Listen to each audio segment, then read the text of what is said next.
혹시 대만 유사라는 표현을 들어보신 적 있으신가요? 유사란 말은 보통 전쟁이나 대형 재난처럼 국가 차원의 비상사태를 뜻합니다. 그리고 대만 유사란 중국이 대만을 무력으로 침공하는 상황을 말할 때 사용되는 표현입니다. 지금 이 단어가 더 이상 뉴스 속 용어로만 머무르지 않고 현실로 다가오고 있다는 점에서 많은 이들이 우려를 표하고 있습니다. 실제로 여러 국제관계 전문가들은 대만 유사가 머지않아 일어날 수 있다고 경고합니다. 일부는 이미 시기는 정해졌고 남은 건 명분뿐이다 라고까지 말합니다. 그렇기 때문에 이제는 이 상황을 단지 관찰하거나 토론하는 수준을 넘어 각국이 어떻게 대응할 것인지가 중요한 과제로 떠오르고 있습니다. 하지만 왜 중국은 굳이 대만을 상대로 무력 사용까지 고려하고 있을까요? 단순한 영토 문제 이상의 의미가 있을까요?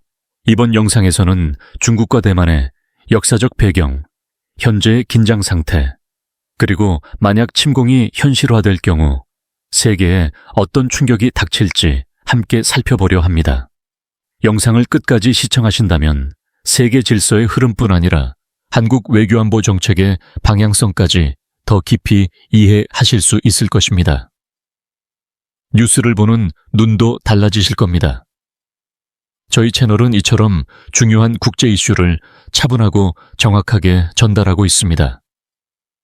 오늘 영상이 유익하셨다면 댓글에 좋아요 또는 숫자 1을 남겨주세요. 그 한마디가 저희에게 큰 힘이 됩니다. 구독과 주변 분들과의 공유도 잊지 말아주세요. 그럼 지금부터 본격적으로 시작하겠습니다.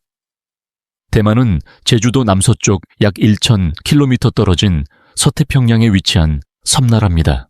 전체 면적은 약 36,000제곱킬로미터로 남한보다 조금 작지만 인구는 약 230만 명으로 한국 인구의 절반 수준에 가깝습니다. 대만은 자체적인 정부 국회 군대를 갖추고 있어 사실상 하나의 국가처럼 운영되고 있습니다. 하지만 국제사회에서는 아직도 독립국가로 정식 인정받지 못하고 있습니다. 한국을 비롯한 다수의 국가들은 대만을 단지 하나의 지역으로 간주하고 있으며 이로 인해 대만은 유엔을 포함한 주요 국제기구에 정회원으로 가입하지 못하고 있습니다. 이처럼 애매한 지위는 바로 중국의 강경한 입장 때문입니다. 중국은 대만은 중국의 영토이며 하나의 성성이라는 주장을 지속적으로 펼치고 있습니다. 반면 대만은 중국 공산당의 일당 독재 체제와는 전혀 다른 자유민주주의 국가이며 완전히 독립된 주권 국가라고 주장합니다. 이러한 양측의 입장 차이로 인해 전 세계 대부분의 국가는 대만을 확실하게 국가로 인정하지도 그렇다고 완전히 중국의 일부로 보지도 않는 애매한 태도를 취하고 있습니다. 물론 중국도 대만도 이 현 상태에 만족하지는 않습니다. 특히 중국은 기회가 있을 때마다 외교 무대와 국제사회를 통해 대만은 중국의 일부라는 메시지를 강하게 내세웁니다. 이를테면 대만의 최고 지도자는 총통이라는 직책을 가지고 있는데 한국이나 미국의 고위급 인사가 이 총통과 공식 회담을 가지면 중국은 즉각 반발합니다. 정식 국가대표가 아닌 인물과의 접촉은 부적절하다며 모든 외교 문제는 중국 정부와 논의해야 한다는 입장을 고수합니다. 중국의 이러한 태도는 자연재해 같은 위기 상황에서도 나타납니다. 1999년 대만에서 대지진이 발생했을 때 중국은 중국 대만성 지진구호라는 명의로 모금 활동을 벌였습니다. 2024년 4월 또 한 번 대만에서 큰 지진이 발생했을 때도 중국 외교부는 국제사회의 위로에 감사드린다고 발표하며 마치 대만을 자국 영토처럼 대표했습니다. 이에 대해 대만은 재난을 외교수단으로 삼아 국제사회에서 대만을 중국 영토로 포장하려는 시도라고 강하게 비판했습니다. 이처럼 중국은 일관되게 대만은 중국의 일부라는 주장을 이어가고 있으며 상황에 따라 무력을 동원해서라도 대만을 통제하려는 것 아니냐는 우려가 커지고 있습니다. 하지만 왜 대만은 지금까지도 독립국가로 인정받지 못하고 있는 걸까요? 그리고 왜 중국은 무력까지 동원하려는 걸까요? 그 답은 중국과 대만 사이에 복잡한 역사적 배경과 대만이 가진 지정학적 특수성 속에 숨겨져 있습니다. 지금부터 그 진짜 속내를 들여다보겠습니다. 사실 대만은 한반도와 지리적으로 가까우면서도 중국이나 일본과는 구별되는 고유한 문화를 지닌 섬이었습니다.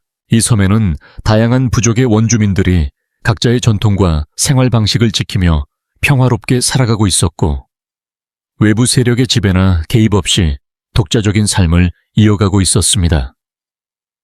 중국 대륙이나 일본 오키나와와 간간히 교류는 있었지만 당대의 중국 왕조나 일본 정권이 대만에 특별한 관심을 갖는 일은 드물었습니다. 그런 대만에 처음으로 외세가 본격적으로 개입한 것은 17세기 네덜란드가 이 섬을 식민지로 삼으면서부터였습니다. 당시 동인도 회사는 대만 남부에 거점을 두고 중국 푸젠성 등지에서 수많은 인구를 이주시켜 쌀과 사탕수수를 재배하게 했고, 이를 통해 막대한 이익을 얻었습니다. 이러한 식민 지배는 약 38년간 지속되었지만 1661년 한 중국인의 등장으로 큰 전환점을 맞습니다. 그 인물은 바로 정성공이었습니다. 그는 명나라를 끝까지 따르던 충신으로 네덜란드를 몰아내고 대만을 장악합니다. 하지만 이때 명나라는 이미 멸망했고 정성공은 대만을 마지막 보루로 삼아 만주족 청나라에 저항하려 했습니다. 이 시점이 바로 대만 역사에서 최초로 중국인에 의한 통치가 시작된 순간이기도 합니다. 흥미로운 사실은 정성공은 일본 나가사키에서 태어난 인물로 아버지는 중국인, 어머니는 일본인이었습니다. 그러나 그가 대만에 온 지 얼마 되지 않아 세상을 떠났고 그의 정권은 아들에게 이어졌지만 불과 23년 뒤 청나라에 의해 멸망하게 됩니다. 그 이후 대만은 200년 이상 청나라의 지배 아래 놓이게 됩니다. 이 시기 대만은 점차 농업 중심의 사회로 발전해 나갔지만 청나라 본국은 내부적으로 점차 약해지기 시작했고 제국주의 열강의 위협에도 제대로 대응하지 못했습니다. 결국 1894 연조선을 둘러싼 한반도 주도권을 놓고 청나라와 일본은 충돌하게 되고 이것이 바로 청일전쟁의 발발로 이어지게 됩니다.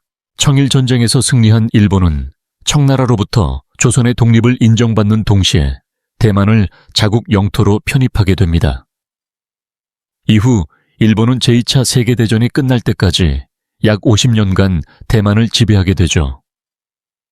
일본이 대만을 식민지로 삼고 있는 동안 중국 대륙에서는 큰 변화가 일어납니다. 청나라가 멸망하고 새로운 정부인 중화민국이 수립된 것이죠.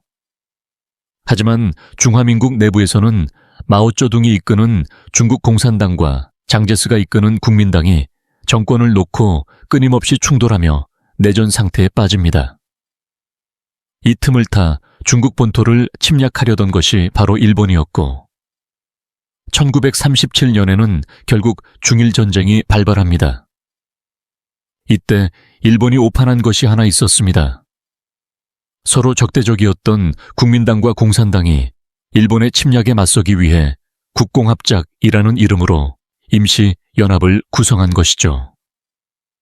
일본 입장에서는 예상 밖의 전개였고 전쟁은 장기화되기 시작합니다. 결국 일본은 중일전쟁의 수렁에서 벗어나지 못하고 무리하게 미국과도 전쟁을 벌이며 제2차 세계대전으로까지 확전하게 됩니다. 그리고 1945년 일본은 연합국에 무조건 항복을 선언하게 되고 전쟁에서 승리한 중국은 대만을 되찾게 됩니다. 당시 국제사회가 공식적으로 인정한 중국 정부는 장제스의 국민당 정부였기 때문에 대만은 자연스럽게 국민당의 통치 아래 들어가게 되었죠. 하지만 이 평화는 오래가지 못했습니다. 다시 중국 대륙에서는 국민당과 공산당 간의 내전이 재개되었고 약 3년에 걸친 치열한 전투 끝에 마오쩌둥의 공산당이 승리하게 됩니다. 공산당은 베이징을 중심으로 중화인민공화국을 선포하고 국민당은 대만으로 퇴각해 임시정부를 수립하며 방역을 준비하게 되죠. 이렇게 하여서 중국 대륙에는 공산당 정부가, 대만에는 국민당 정부가 각각 우리가 진짜 중국이라며 정통성을 주장하는 대립구조가 형성되었고 그 긴장이 지금까지도 이어지고 있는 것입니다. 중국 대륙을 장악한 중국 공산당 정부는 우리가 국민당을 무너뜨렸기 때문에 대만 역시 당연히 우리의 땅이다 라고 주장합니다. 반면 대만으로 옮겨간 중국 국민당은 대만은 공산당의 것이 아니며 언젠가는 다시 대륙으로 돌아가 공산당을 무너뜨릴 것이라고 반박하죠. 하지만 현실은 복잡합니다. 지금 세계 대부분의 국가는 중국을 대표하는 정부로 중국 공산당 정권을 공식 인정하고 있습니다. 중국 대륙 전역에서 공산당이 정치와 행정을 실질적으로 운영하고 있기 때문에 이는 국제 질서상 어쩔 수 없는 부분이기도 하죠. 그러나 중요한 점은 많은 국가들이 대만까지도 공산당의 지배 아래에 있다는 주장까지는 받아들이지 않고 있다는 사실입니다. 예를 들어 일본은 제2차 세계대전에서 패한 후 대만에 대한 권리를 포기했지만 그 대만이 어느 나라에 속하는지는 아직 결정된 바 없다는 입장을 고수하고 있습니다. 그리고 대만 측도 국민당이 대만에서 중화민국을 이어왔으며 한 번도 공산당의 지배를 받은 적이 없다고 주장하고 있습니다. 실제로 일본이 대만을 포기했을 때 국민당 정부는 대만에 정착해 정권을 유지하고 있었기 때문에 공산당이 대만까지 점령했다고 보기 어렵다는 해석도 존재합니다. 이처럼 대만의 지위에 대한 해석은 나라에 따라 크게 엇갈립니다. 게다가 미국, 일본, 유럽 국가들이 중국의 대만 지배를 반대하는 이유는 단순한 영토 문제 그 이상입니다. 중국은 공산당 일당 독재 체제이며 자유민주주의를 기반으로 한 서방 국가들과는 근본적인 가치관이 다릅니다. 공산주의 국가의 영향력이 커질수록 민주주의 질서는 위협받을 수밖에 없기 때문에 서방 세계는 중국의 영토 확장을 경계할 수밖에 없는 것입니다. 더욱이 최근 중국은 중화민족의 위대한 부흥이라는 슬로건을 내세우며 과거 청나라 시절처럼 대국의 위상을 되찾겠다는 야망을 드러내고 있습니다. 그 시절 청나라의 지배해 있었던 대만 역시 다시 통치해야 한다는 생각을 품고 있는 것이죠. 하지만 이러한 논리가 국제사회에서 받아들여지면 어떤 일이 벌어질까요?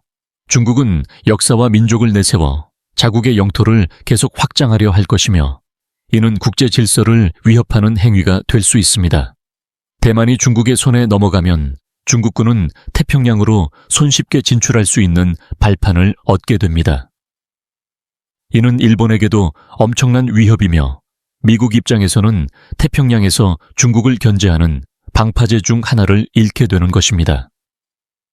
이러한 이유로 일본과 미국은 중국이 대만을 지배하는 상황을 결코 받아들일 수 없는 것입니다.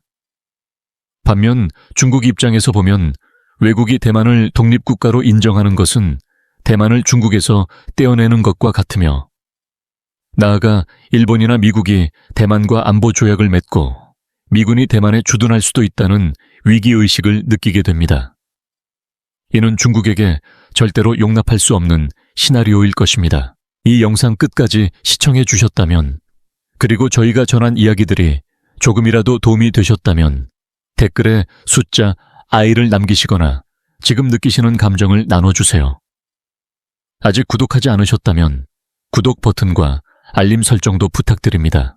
여러분의 응원은 저희에게 정말 큰 힘이 됩니다. 여러분 덕분에 저희는 계속해서 중요한 역사 흐름을 탐구하고 기록하며 전할 수 있습니다. 시간이 지나며 잊혀졌지만 여전히 오늘날의 세상을 조용히 바꾸고 있는 이야기들을요. 우리 함께 과거에서 배우고 오늘을 비추는 여정을 계속 이어가요. 이러한 복잡한 상황 속에서 현재까지도 대만은 중국의 영토도 아니고 독립국가도 아니다 라는 일종의 애매한 상태가 이어지고 있습니다. 이 모호한 경계선 위에서 형식적인 평화가 유지되고 있지만 중국은 늘 이 상태에 불만을 표시해 왔습니다. 그래서 세계 각국은 중국이 무력으로라도 대만을 장악하려고 할 수 있다는 우려를 갖고 있습니다.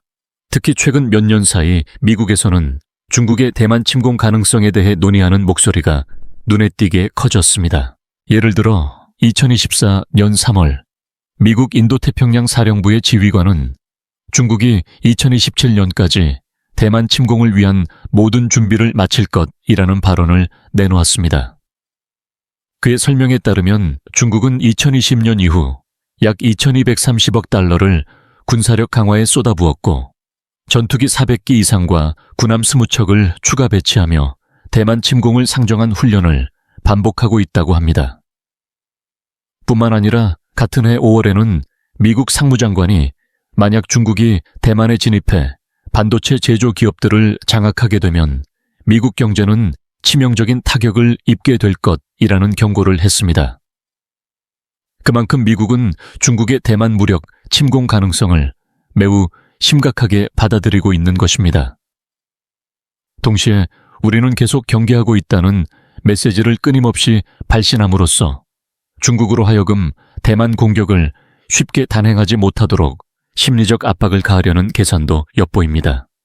2023년 1월 미국 전략국제문제연구소시 IS는 중국이 실제로 대만 상륙작전을 감행했을 때 어떤 결과가 벌어질지에 대한 시뮬레이션 결과를 발표했습니다. 이 연구소는 세계 최고 수준의 안보 및 국방 분석 역량을 갖춘 싱크탱크로 실질적인 정책 제안에도 강한 영향력을 미치고 있습니다. CIS-IS는 이 분석에서 2년간 총 24가지 시나리오를 실험했습니다. 시뮬레이션은 핵무기는 사용하지 않는다는 가정 아래 낙관적인 상황부터 절망적인 상황까지 5단계로 나누어 설정되었고 미국과 중국 양국의 대응을 다양한 각도에서 검증했습니다. 이러한 현실적 제약과 전략적 불확실성은 국제사회가 왜 하나의 중국을 공식적으로 인정하면서도 대만의 독립 여부에 대해서는 함구하거나 모호한 입장을 고수하는지를 잘 설명해 줍니다. 겉으로는 중국의 체면을 고려한 듯 보이지만 실제로는 대만을 둘러싼 긴장이 세계 안보에 미치는 파급력을 누구보다도 잘 알고 있기 때문입니다. 미국을 비롯한 서방 국가들은 명시적으로 대만은 독립국가다라고 선언하지는 않지만 동시에 중국이 대만을 무력으로 병합하는 것을 용인하지도 않습니다. 그것은 단순한 영토 문제가 아니라 인도태평양 전체의 전략적 균형과 연결되어 있기 때문입니다. 이 균형이 무너지는 순간 세계는 새로운 냉전에 가까운 국면으로 빠질 수 있습니다. 특히 대만은 세계 반도체 산업의 핵심인 TSMC, 대만 반도체 제조회사가 위치한 지역입니다. 이 한 기업이 생산하는 첨단 반도체는 전 세계 AI, 스마트폰 군사 장비까지 영향을 미칩니다. 실리콘 기반 기술 의존도가 높은 현대 산업 구조에서는 TSMC의 생산 차질만으로도 글로벌 경제가 마비될 수 있다는 우려가 현실로 받아들여지고 있습니다. 만약 중국이 대만을 점령하게 된다면 이는 경제적 기술적으로 미국과 서방 세계가 심각한 타격을 입는다는 의미입니다. 그 결과는 단순히 대만이라는 하나의 섬의 문제가 아니라 세계 산업 질서의 재편 공급망, 재구축 군사적 균형의 붕괴로 이어질 수 있습니다. 미국이 대만의 전략적 모호성을 유지하면서도 동시에 확고한 방어 의지를 표방하는 배경에는 바로 이러한 이유가 있는 것입니다. 더 나아가 중국의 대만 침공이 성공하게 된다면 그 선례는 동아시아 전체에 깊은 파장을 불러올 수 있습니다.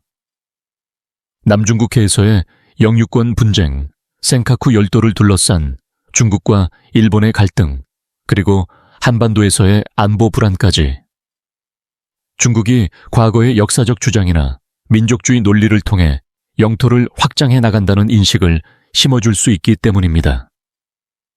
이는 주변국들에게 단순한 위협을 넘어서 자국 안보와 주권 수호를 위한 대응 전략의 전면 재검토를 강요하게 될 것입니다. 특히 한국 역시 미중 경쟁의 한가운데에 놓인 지정학적 현실 속에서 외교적 선택의 폭이 좁아질 수밖에 없습니다. 따라서 대만을 둘러싼 문제는 단순한 중대만 양측의 문제가 아니라 동아시아 전체의 평화와 국제 질서의 미래를 좌우하는 핵심 변수로 작용하고 있는 것입니다. 이 변수는 군사적 충돌 가능성뿐만 아니라 장기적 외교 전략, 경제 질서의 재편, 그리고 가치 외교의 시험대로 이어질 수 있습니다. 이 모든 복잡한 계산 속에서 어느 누구도 쉽게 전쟁을 선택하지 못합니다. 중국도, 미국도, 일본도, 대만도. 각국은 지금도 외교적 발언, 군사적 훈련, 경제적 제재를 통해 치열한 심리전을 벌이고 있지만 그 이면에는 모두가 알고 있는 공통된 진실이 하나 있습니다. 바로 한 번의 실수나 오판이 치명적인 대가로 이어질 수 있다는 점입니다. 그리고 이 위험은 기술과 무기의 발달로 인해 더욱 예측 불가능한 방향으로 전개될 수 있습니다. 그러므로 우리는 대만 문제를 바라볼 때 단순한 충돌 가능성만이 아니라 그 이면에 있는 역사 지정학, 군사 경제, 국제 외교의 다층적 구조를 이해할 필요가 있습니다. 그리고 그 복잡한 구조 위에서 지금도 누군가는 무거운 결정을 내려야 한다는 사실을 잊어서는 안 됩니다. 그 결정은 단지 한 국가의 운명뿐 아니라 아시아 전체의 미래를 결정짓는 분기점이 될 수도 있기 때문입니다. 만약 이 같은 비상사태가 현실화된다면 세계 각국은 과연 어떤 대응에 나설까요? 먼저 미국은 동맹국 보호 및 인도태평양 전략의 중심축으로서 개입하지 않을 수 없습니다.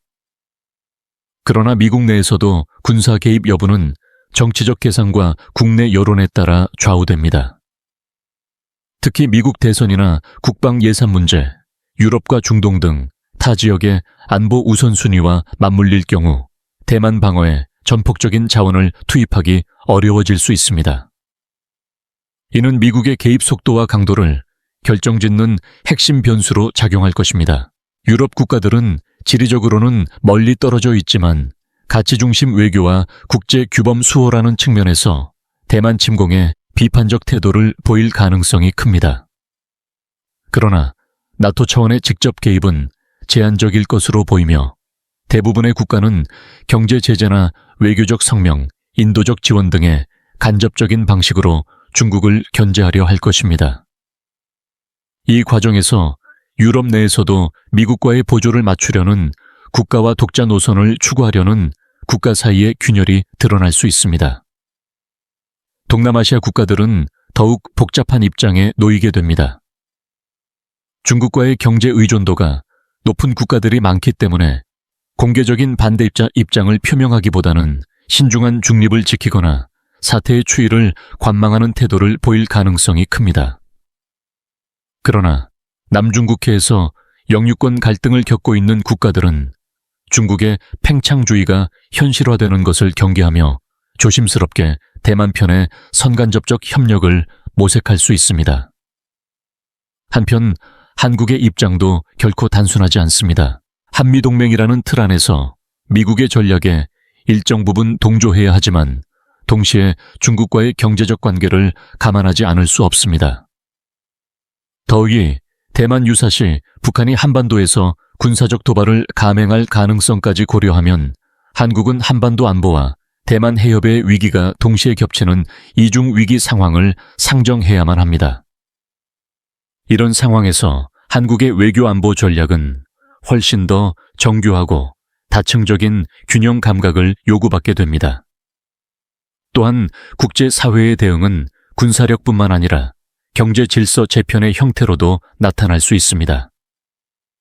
중국이 대만을 무력으로 점령할 경우 미국과 서방 국가들은 즉각적인 경제 제재에 나설 가능성이 높고 이는 반도체 산업 히토류 공급망, 글로벌 제조 시스템 등에서 전례 없는 충격을 불러올 수 있습니다. 기업들은 생산 기지와 공급망 재조정에 나설 것이며 이는 세계 경제에 중장기적인 구조 변화를 촉발시킬 수 있습니다. 결국 대만 문제는 단순한 지역 분쟁이 아니라 전 세계 정치, 경제, 군사 구조의 판도를 흔들 수 있는 중대한 도화선이 될 수 있다는 점에서 각국은 저마다의 계산 속에서 고심의 고심을 거듭할 수밖에 없습니다. 그리고 이러한 전 세계적 이해관계의 교차점 위에 지금도 대만 해협은 위태롭게 흔들리고 있는 것입니다. 만약 중국이 실제로 대만을 침공한다면 그 충격은 단순히 군사적 충돌에 국한되지 않습니다. 세계 경제 전체가 겪게 될 여파는 상상 이상의 규모일 수 있습니다. 블룸버그 이코노믹스는 만약 대만 해협에서 전쟁이 발발할 경우 전 세계적으로 입게 될 경제적 손실이 약 10조 달러, 즉 우리 돈으로 1경 3천조 원에 이를 수 있다고 분석했습니다. 이는 2008년 금융위기, 2020년 코로나19 팬데믹 당시 세계 경제가 입은 피해를 훨씬 웃도는 수치입니다. 그 중에서도 가장 치명적인 피해가 예상되는 분야는 반도체 산업입니다. 대만의 TSMC는 세계에서 가장 정밀하고 첨단 기술을 갖춘 반도체 기업으로 전 세계 AI 기술, 스마트폰 서버, 심지어는 군사 장비에 이르기까지 거의 모든 산업에 필수적인 칩을 공급하고 있습니다. 만약 이 생산이 전쟁으로 인해 멈추게 된다면 미국, 한국, 일본을 비롯한 전 세계의 IT 및 제조업이 일시에 마비될 수밖에 없습니다. 특히 반도체 산업 비중이 높은 한국의 경우 이는 곧 국가 경제 전체가 흔들리는 초유의 위기로 직결될 수 있습니다. 또한 대만 인근 해역은 한국과 일본이 중동에서 원유를 수입하고 유럽으로 수출을 진행하는 핵심 해상 수송로입니다. 이 해상로가 전쟁으로 차단되거나 통제가 이루어질 경우 원유와 천연가스 등 에너지 수급에 큰 차질이 발생하게 됩니다. 이는 국제 유가 상승으로 이어지고 각국의 생산비 상승과 함께 소비자 물가의 급등 생활비 증가, 국내 물류 대란 등의 도미노 현상을 유발할 수 있습니다. 다시 말해 대만의 전쟁은 곧 국민 개개인의 삶을 위협하는 현실적인 공포로 다가올 수 있는 것입니다. 더불어 미국과 일본, 유럽 국가들은 이러한 사태에 대해 중국에 대한 강력한 경제 제재를 단행할 가능성이 높습니다.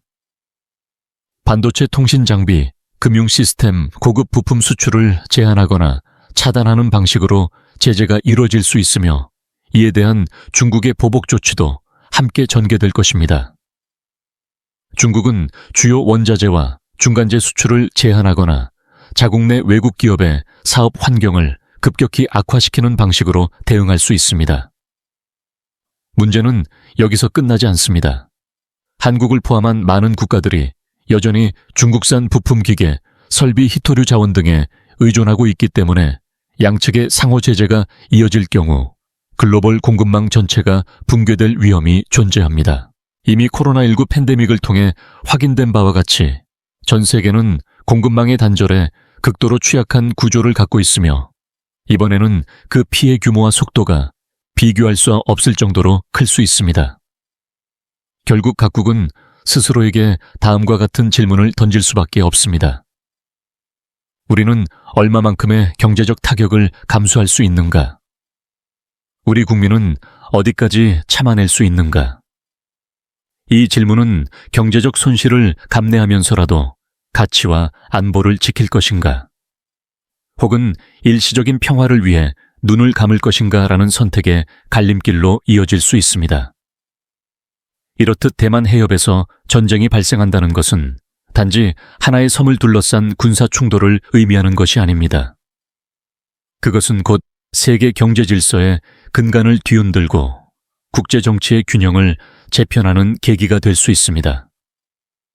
때문에 이 사안은 절대로 먼 나라의 이야기가 아니며 한국을 포함한 전 세계 국민 모두의 생존과 일상에 직결된 문제라는 점을 반드시 인식해야 합니다. 중국이 대만을 침공하는 상황을 미리 국제사회, 특히 유엔을 통해 막아야 한다고 생각하는 분들도 있을 겁니다. 하지만 현실은 그렇게 간단하지 않습니다. 이미 러시아의 우크라이나 침공에서 우리는 이를 똑똑히 보았습니다. 러시아나 중국처럼 세계적인 강대국이 일으킨 전쟁은 유엔에서 쉽게 제재하거나 막아낼 수 없습니다. 왜냐하면 두 나라는 미국, 영국, 프랑스와 함께 유엔 안보리의 상임이사국이기 때문입니다. 상임이사국은 거부권을 갖고 있어서 자국에 불리한 안건은 단 하나도 통과되지 않습니다. 결국 중국은 대만 지배 외에는 모두 거부한다는 입장을 보일 것이 뻔합니다. 이와 함께 우리가 눈여겨봐야 할 또 다른 변수는 러시아와 북한의 움직임입니다. 대만 유사시 그때 러시아와 우크라이나의 전쟁이 어떤 상황일지는 단정할 수 없지만 러시아가 중국을 지원하는 쪽으로 움직일 가능성은 충분히 있습니다. 그리고 북한은 한반도 남쪽, 즉 우리를 주시하고 있습니다. 한국 경제가 흔들리고 미국과 일본이 대만 문제에 집중하고 있다면 북한은 그 혼란을 기회로 보고 남한을 공격할지도 모릅니다. 그렇게 되면 전쟁은 단순히 대만만의 문제가 아니라 한반도와 일본까지 포함한 동아시아 전역으로 번지는 대참사가 될 수 있고 이는 제3차 세계대전으로 이어질 가능성도 전혀 없다고 말할 수는 없습니다. 이것이야말로 최악의 시나리오입니다. 각국은 이런 상황을 피하기 위해 외교적, 경제적, 군사적 여러 수단을 사용할 것입니다. 하지만 세계 전체가 혼란에 빠지는 것을 막기 위한 궁극적인 해결책은 단 하나뿐입니다. 중국이 대만 침공을 포기하도록 만드는 것. 그 목표를 위해 미국과 일본을 비롯한 서방 민주주의 국가들이 단결하여 중국에 강력하고 일관된 메시지를 보내야 합니다. 대만을 건드리지 말라는 목소리를 지속적으로 낼 수밖에 없습니다. 특히 한국과 가장 가까운 위치에 있는 일본의 역할은 그만큼 더 중요해집니다. 일본은 단순한 군사적 지원을 넘어 국제사회 전반을 설득하는 외교적 리더십을 발휘해야 할 수도 있습니다. 이를 실현하기 위해서는 일본 국민들의 의식 변화와 각성도 필수적입니다. 만약 중국이 대만을 공격한다면 일본은 무엇을 할 것인가? 이 질문을 국민 한 사람 한 사람이 진지하게 고민해야 할 때입니다. 이처럼 대만 유사라는 단어 하나만 봐도 그 이면에는 세계사와 경제 일본의 외교 전략과 안보가 모두 얽혀 있다는 것을 알 수 있습니다. 결국 그것은 우리의 생활 나아가 우리의 내일과도 깊은 관련이 있는 문제라는 점을 잊지 말아야 합니다. 앞으로도 세계 정세는 긴장의 끈을 놓을 수 없는 흐름으로 계속 이어질 것입니다. 마지막으로 이처럼 복잡하고 예측할 수 없는 세계의 흐름 속에서 우리는 한 걸음 물러서서 역사적 맥락을 살피고 냉철한 시각으로 미래를 준비해 나가야 합니다. 역사의 흐름은 앞으로도 이런 중요한 주제들을 지속적으로 다룰 예정이니 다음 영상도 꼭 시청해 주시기 바랍니다.